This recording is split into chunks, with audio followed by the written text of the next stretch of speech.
लगातार 3 दिन से देखिए आप देश की दशा, 3 दिन से लगातार कोर्ट में हेयरिंग हो रही थी। स्टे होने के बाद भी हम लोगों ने, मैं खुद वहाँ मौके पर गया, मैंने कहा हम लोगों ने बात प्रस्तुत किया है, यहाँ का स्थानीय प्रशासन उसमें कटघरे में खड़ा हुआ है, उस पे हमने आरोप लगाया है कि ये जबरदस्ती कर रहे हैं। उसके बाद भी प्रशासन रात को 3 बजे जाकर हमारी पूरी फसल रौंदी पकी हुई, और दुर्भाग्यहीन अधिकारियों का हमारे वहाँ चने पके हुए जो इन्होंने उखाड़े, वो चने इनके घर पर गाड़ियों में डाल डाल कर ले गए। इतनी बेशर्मी तो कभी कहीं देखी नहीं है जो इन लोगों ने किया है हमारे बीच में। हमारे जब और आपको भी बता दूं, जब हम भारत जोड़ो यात्रा में उज्जैन में थे, उस दिन भी माननीय राजा साहब ने यहाँ के कलेक्टर साहब को और एडीएम साहब को कॉल किया था, और उस दिन इन्होंने रोक दिया। जब हम यहाँ पे 4-6 दिन पहले आया मैं, तब भी माननीय राजा साहब को मैंने अवगत कराया था, आपको भी व्हाट्सएप पे सारे वीडियो डाले थे, और आपने आज यहाँ पर आकर समर्थन दिया है। मैं डीपी दाकर समस्त किसानों की ओर से आपको बहुत बहुत धन्यवाद देता हूँ और आपका आभारी हूँ।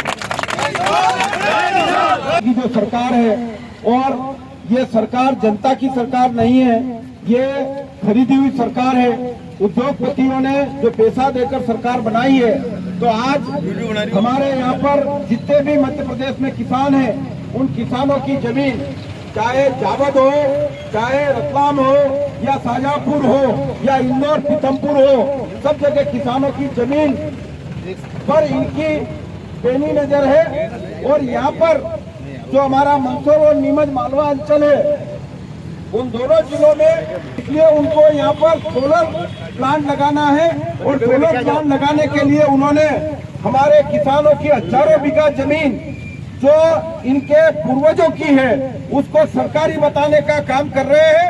और यहाँ के कलेक्टर सहित सारे अधिकारी अपनी नौकरी बचाने के लिए मंत्रीगणों के दबाव में हमारे किसानों की जमीन अधिग्रहण करने का काम कर रहे हैं। और दिन में नहीं, रात में जा करके ये लोग हमारे किसानों की जमीन पर बुलडोजर चला रहे हैं। हमारे पास भूमि स्वामी के सारे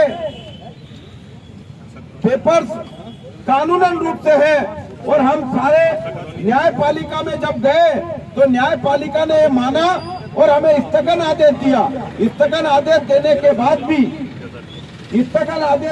बाद भी प्रशासन बार बार अटैक कर रहा था, और उसके बाद जब किसान वहां अड़ गए तो ये रात को जाकर हमारी पूरी फसल रौंद दी है। इसके लिए हम यहाँ पर धरना पर बैठे हैं। जब तक किसानों को न्याय नहीं मिलेगा, हमारे बाप दादा की जमीन हमको नहीं मिलेगी, तब तक हम ये धरना प्रदर्शन जारी रखेंगे। सभी नीमच नहीं, पूरे मध्य प्रदेश के समस्त राजनीतिक दल, समस्त समाज सेवी और किसानों पर जो श्रेय रखते हैं, उन सबको हम सहयोग के लिए